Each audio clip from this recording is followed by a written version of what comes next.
Most anime from the early 2000s don't really get an ending. I mean, the manga eventually runs out, the show catches up, and then the show stops. Yu-Gi-Oh!, despite being one of the OG anime from that era, decided to take a different route. It spent long stretches on anime-only material because they didn't want the show to overtake the creator before he finished the real thing. And when the show finally ended, the ending was well-deserved. Yugi gets a real goodbye, and the ending landed so well that 12 years later, the creator of Yu-Gi-Oh! Returned to write another one, this time for the manga continuity.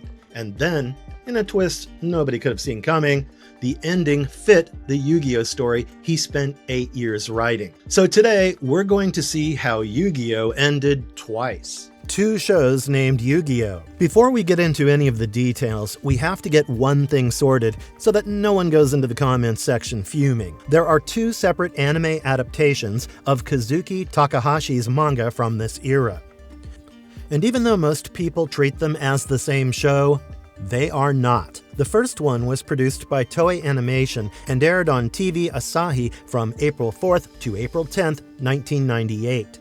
There were 27 episodes covering roughly the first 7 volumes of the manga with different character designs, a different voice cast, and several plotlines that didn't match what came later. See, because Takahashi's early manga was not yet centered on the Duel Monsters card game at this point, it was more like an anthology-style series where Yugi solved a different game or gambling scenario almost every chapter. Some of those chapters, might I add, have a considerably darker tone than you can imagine. Like seriously guys, you should read the manga when you have the time. That's why this series is considered Season 0, even though it isn't actually a season of anything. It's basically the prelude. And as the manga started to pivot towards a second, more card game-focused storyline, a new anime was commissioned, and it's this second anime that we're going to talk about mostly in this video. Known as Yu-Gi-Oh! Duel Monsters in Japan and simply Yu-Gi-Oh! Internationally, it was produced by Nihon Ad Systems and animated by Studio Gallop, with Kunihisa Sugishima directing. It aired from April 18, 2000 to September 29, 2004. There were 224 episodes, adapting the manga from roughly its post-7th volume material onward. The English dub of the show was produced by 4Kids Entertainment, which is the version most of you grew up with. So when I say Yu-Gi-Oh! In the series, we're talking about this one. The show built around a card game. So Kazuki Takahashi said in a 2001 interview with Time magazine that originally he never planned on making such a game-focused manga. But the audience response was huge. Shonen Jump was flooded with questions from readers about how to actually play, where to buy the cards, what the rules are, etc. And so Takahashi kept the game going instead of dropping it. This reader response was the main reason a 224-episode anime built around a trading game exists in the first place. The manga's foundation was Takahashi's fascination with ancient Egypt and games as a storytelling device. It was developed partly through research he did in Egypt before the manga began, which helped shape the Millennium Item's visual design and the Egyptian imagery that eventually closes out the whole story. Yugi Muto Yugi is a bullied but kind-hearted teenager who solves the ancient Millennium Puzzle and unknowingly houses the spirit of an amnesiac ancient Egyptian pharaoh inside it. The two of them duel their way towards recovering the pharaoh's forgotten name and memories, eventually becoming close friends along the way. Back in the day, when you had a shonen series built around a competitive game, this kind of central relationship was very uncommon, and virtually every major arc bends back toward that bond in some way. What started out as a 2-chapter detour ended up giving us a trading card game that would go on to set a Guinness World Record and become the main driving force behind the franchise's global footprint. Racing an unfinished manga. Duel Monsters was adapting a manga that was still being written and published at the time, with no finished script to work from. By the time the anime was approaching the point in the story where Yugi and his friends were supposed to travel to Egypt and learn the pharaoh's true name, Takahashi hadn't finished writing that climax yet. which, as you can guess, is the opposite of the usual problem long-running shonen adaptations run into. Instead of catching up to the unfinished manga, the production inserted 3 entirely anime original arcs that appear nowhere in the manga. We have Virtual World, which was set in Noah Kaiba's digital dimension and sent Yugi and his friends into a computer-generated world built by Kaiba Corporation. Waking the Dragons, also known as the Doma or Orichalcos arc, was where an ancient evil force and a rival organization threatening to consume the souls of the duelists were introduced. And lastly, the KC Grand Championship Tournament arc, which was just a duel filler arc. These 3 anime-only arcs make up 78 episodes, which is about 35% of the total series that the anime staff came up with outside the manga. Then, on March 8, 2004, the manga finally finished. The anime kept airing for nearly another 7 months, catching up to the manga and finally adapting the real ending, the Pharaoh's Memories and Ceremonial Battle arcs, giving us the final episode airing in Japan on September 29, 2004. The Ceremonial Battle, the actual final episodes. The Ceremonial Battle spans the final 5 episodes, 220 to 224, with the duel itself running through episodes 221 to 224.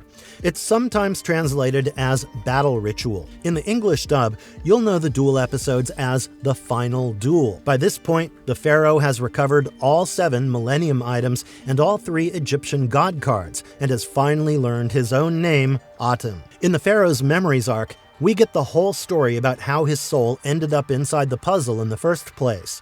The only thing that's left between him and passing peacefully is for him to be defeated in a duel by Yugi while both of them play at their absolute best. Atum has to give his absolute best and still lose for the door to open, and the show makes it very clear. So the group goes to the Valley of the Kings in Egypt, to the Pharaoh's own tomb, for the duel to take place. Atum and Yugi face off for the final time, and Atum summons all 3 Egyptian god cards and eventually his signature Dark Magician.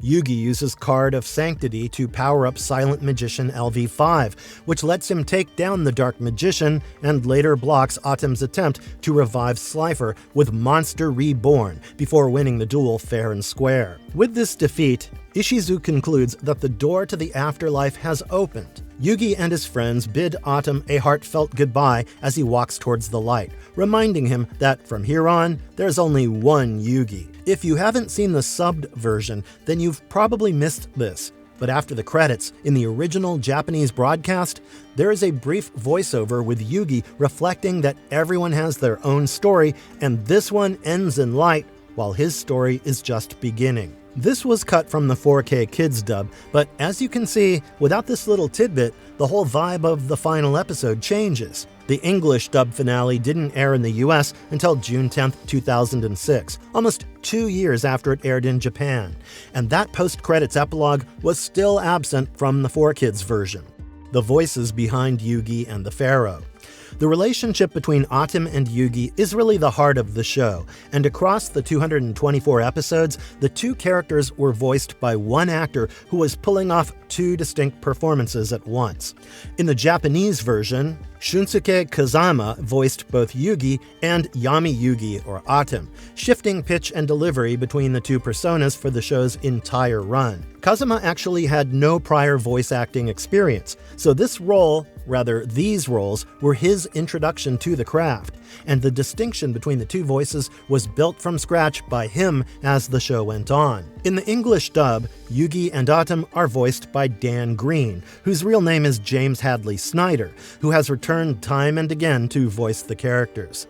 He's also continued to appear at conventions and Konami-sponsored events, performing scripted duels and taking fan questions. And yes, he was the one who voiced Yugi and Atum in Yu-Gi-Oh! The Dark Side of Dimensions in 2016. In a 2025 interview marking the character's 25th anniversary, Green actually reflected on what it's like to have spent that much of his career inside a single role. "It never gets old," Green said. "I often compare it to literally returning to old friends, right? These are characters I've lived with, and through some of the most important parts, most meaningful parts of my life. When he was asked about his favorite line to have delivered as Yugi, Green actually picked something that's closer to the show's emotional through line instead of talking about a duel-winning catchphrase. "I think it would have to be, 'Believe in yourself and you'll always prevail,'" he said. "I like a line that you can use outside of the context of the show. It's not that you're going to win every time, but that believing in yourself is the first step to your next victory." Which, in my opinion, goes to show just how well acquainted he is with the material, because what he said is really a shortened version of the finale itself. Goodbye, Nobody Expected. Dark Side of Dimensions. The original Duel Monsters anime ended pretty definitively in 2004. So no one was expecting Takahashi to return years later with another major Yugi and Kaiba story. And then, after 12 years, Takahashi showed up with Yu-Gi-Oh! The Dark Side of Dimensions. Released on April 23, 2016, this film was dropped on the franchise's 20th anniversary. It was directed by Satoshi Kuwabara, with Takahashi himself contributing the original story and screenplay alongside Satoshi Kuwabara and Masahiro Hikokubo. This was a big deal because you don't see creators returning to a franchise often, especially after GX and 5Ds took over. And with the original writer on board, the film picked up from where Takahashi's original manga ended. The film is primarily a sequel to the manga continuity rather than a strict continuation of the Duel Monsters anime, although the English dub presents it more like an anime follow-up. We follow Yugi and Kaiba's story as they process life after Autumn's departure, and both of them are coping very differently. On one hand, you have Yugi, who has moved on and found peace with the goodbye. Kaiba, on the other hand, characteristically refuses to accept that Autumn is simply done and spends the majority of the film trying to engineer a way to see him again.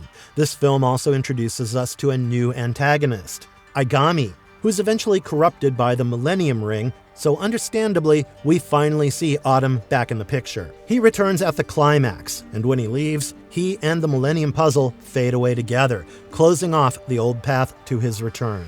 The film ends with Yugi and his friends graduating high school, while Kaiba uses his own technology to reach out to Autumn one last time, a more personal note than the group farewell we were given in the TV show. As you can guess, for many fans, the ending felt way more deliberate than the 2004 finale, while also exploring grief, loss, and how Autumn's absence actually affects the people who were left behind. And following Takahashi's death in 2022, this stands as one of his final major Yu-Gi-Oh! Narrative projects with direct involvement. The courtroom duel that nearly ended it in the West. While all of this was unfolding creatively, the franchise was almost derailed in the West by something that had no connection with the story itself. There was a corporate lawsuit that very nearly lost 4Kids the license outright. Yeah, I'm not kidding. See, the relationship was already fraying for a while before it became public news.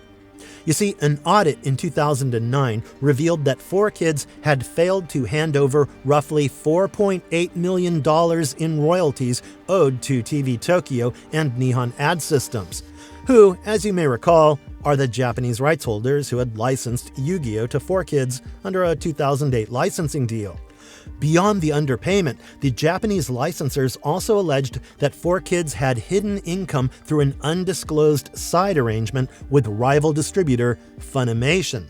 In March 2011, the two companies issued a letter attempting to terminate 4Kids' license completely, which was a big threat because the Yu-Gi-Oh! Deal at the time was 36% of the company's entire net revenue for 2010. The next month, on April 6, 2011, 4Kids filed for Chapter 11 bankruptcy protection, specifically to prevent Yu-Gi-Oh! Rights from being pulled out from under it mid-litigation, putting the entire dispute under the bankruptcy court's jurisdiction. On December 29, 2011, U.S. Bankruptcy Court Judge Shelley C. Chapman ruled on the first phase of the dispute, affirming that the Yu-Gi-Oh! Licensing deal remained an executory contract of the 4Kids estate, which meant the Japanese licensors could not simply pull it from them. Like characters in the Yu-Gi-Oh! Series itself, Chapman wrote, 4Kids and the Japanese consortium were locked in a high-stakes duel over the future of the series in the Western world.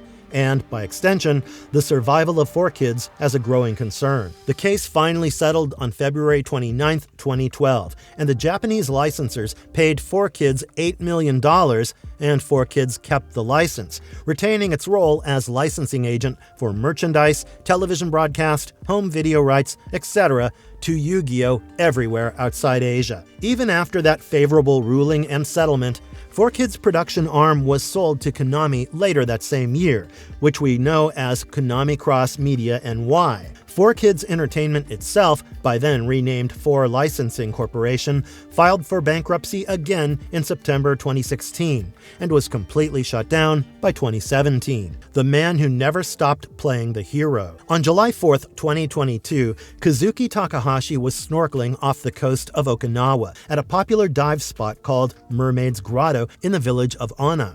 That day, there was a dangerous riptide in the area, causing 6-foot waves to crash, creating a whirlpool effect. A Japanese woman, her 11-year-old daughter, and an American soldier were caught in the riptide, dangerously close to drowning. U.S. Army Major Robert Bourgeau, who was a trained scuba diving instructor, managed to rescue the civilians and directed the soldier to safety, saving the day. But while he was doing his rescue mission, Takahashi saw the situation and jumped into the water to help them too. Witnesses only caught glimpses of him before he disappeared beneath the waves. "He's a hero," the officer told Stars and Stripes. "He died trying to save someone else." Takahashi's body was recovered by the Japan Coast Guard on July 6th off the coast of Nago in the northern part of Okinawa. He was 60 years old when this happened. In the days that followed, 20 weekly Shonen Jump creators used their messages to pay tribute to him, translated into English and published on Viz Media's official blog. One Piece creator Aichiro Oda wrote, "Yu-Gi-Oh! Is a revolution of manga. Fans will always continue to have fun in the world that Takahashi-sensei created. Rest in peace." My Hero Academia's Kohei Horikoshi kept his message shorter and just as direct. "I'm in shock. Rest in peace, Takahashi-sensei." A lot of younger creators who grew up playing the game and enjoying the world he created said the same thing. It's really heart-wrenching that Takahashi, who spent 8 years writing a story about kindness, sacrifice, and one friend giving everything he had for another, died helping strangers he owed nothing to. The Afterlife. Sequels, records, and a 30th anniversary. Unlike franchises whose toy lines or ratings collapse after their original show wraps up, Yu-Gi-Oh! Never had that problem. We had Yu-Gi-Oh! GX from 2004 to 2008, and Yu-Gi-Oh! 5Ds 2008 to 2011, both still sharing the original series' core setting and lore before the franchise moved into entirely fresh continuities with Zexal, Arc 5, Vrains, Sevens, and Go Rush. They all used the same fundamental premise that Takahashi created almost 30 years ago, serving as their own generational entry point. Notably, none of them brought Yugi or Adam back as ongoing characters, although GX featured Yugi in guest appearances and the original generation remained part of the franchise's history, which is partly why Dark Side of Dimensions landed as such a genuine event rather than just another spin-off cash-in. Although Yugi and Adam had appeared together again in the 2010 crossover film Bonds Beyond Time, Dark Side of Dimensions was a feature-length continuation focused on the original cast and built from Takahashi's own story. Overall, I'd say that Yu-Gi-Oh! Ended the way it was supposed to, on purpose. Even if it ended with 2 different endings, Takahashi gave us a story that resonated with millions. One pharaoh got his eternal rest and made countless childhoods meaningful. Takahashi may be gone now, but I doubt Yu-Gi-Oh! Will ever leave us. So let me know what you guys think about Yu-Gi-Oh! In the comments. Which ending you liked the best out of the 2? Like and subscribe as always, and I'll see you guys next time. Bye-bye.